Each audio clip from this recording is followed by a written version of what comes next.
नमस्कार, आपका हार्दिक स्वागत है। आज हम निर्गुण काव्य धारा के प्रमुख संत कवि कबीर दास जी पर चर्चा करने जा रहे हैं, जो आगामी परीक्षा की दृष्टि से अत्यंत महत्वपूर्ण विषय है।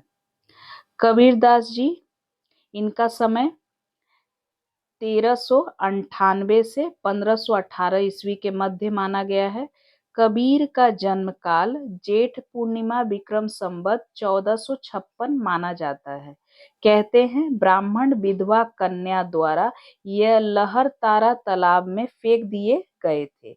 बाद में नीरू एवं नीमा नामक मुसलमान जुलाहा दंपति को मिले तथा उन्होंने कबीर का पालन पोषण किया। कबीर के गुरु स्वामी रामानंद प्रसिद्ध है।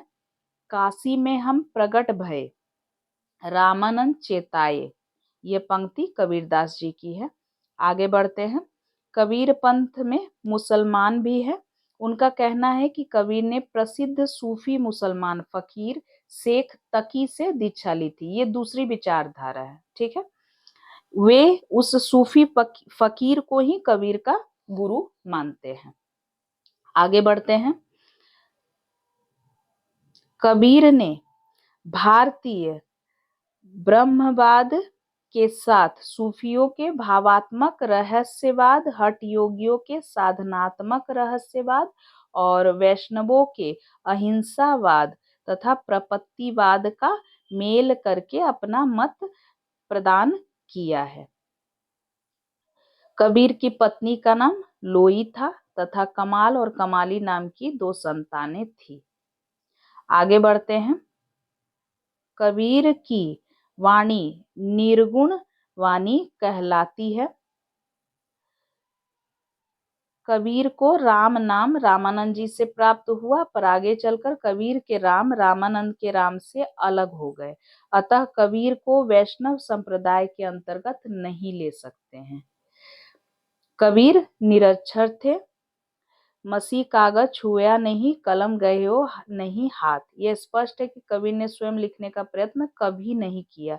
उनके प्रवचनों को उनके शिष्यों ने लिपिबद्ध किया है। कबीर के नाम से अनेक ग्रंथ मिलते हैं, जो संभवतया कबीर के भक्तों ने लिखकर कबीर के नाम से प्रचारित कर दिए।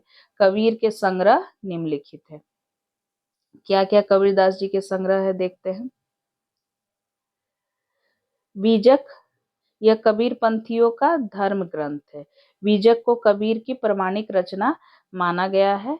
इसमें कबीर के उपदेशों को उनके शिष्यों द्वारा संकलित किया गया है। बीजक के 3 भाग है, साखी, शपथ और रामायणी। साखी में सांप्रदायिक शिक्षा और सिद्धांत के उपदेश संग्रहित है। इसकी भाषा कैसी है? सदुक्कड़ी है, अर्थात राजस्थानी पंजाबी मिली खड़ी बोली है। रामायणी और शबद में गाने के पद है, जिनमें काव्य की भाषा ब्रज भाषा और कहीं कहीं पूर्वी बोली का भी व्यवहार है। आगे बढ़ते हैं, देखते हैं। कबीर ग्रंथावली, यह डॉक्टर श्याम सुंदर दास द्वारा संपादित काशी नागरी प्रचारणी सभा से सर्वप्रथम संवत 1985 में प्रकाशित हुई, जिसका मूल आधार क्या था? कबीर की बानी नामक एक हस्तलिखित प्रति थी, जिस पर लेखन काल संवत 1561 दिया है। कबीर ग्रंथावली में 809 साखियां हैं, 403 पद तथा 6 रामायणी है। कबीर के शिष्य धर्मदास ने संवत 1521 में कबीर की वाणी का संग्रह किया था, अर्थात बीजक की यहाँ बात हो रही है। जो बीजक हमने देखा, ये वास्तव में उनके शिष्य ने ही, धर्मदास ने ही संकलित किया था, क्योंकि कबीर पढ़े लिखे तो थे नहीं, उन्होंने सिर्फ उपदेश दिया है। उसे लिपिबद्ध उनके शिष्य धर्मदास ने किया है। कबीर की मृत्यु संवत 1575 में हुई। अब विचारकों के जो मत है कबीरदास के संबंध में, उसे आइए देखते हैं। कबीर के संबंध में विचारकों के मत।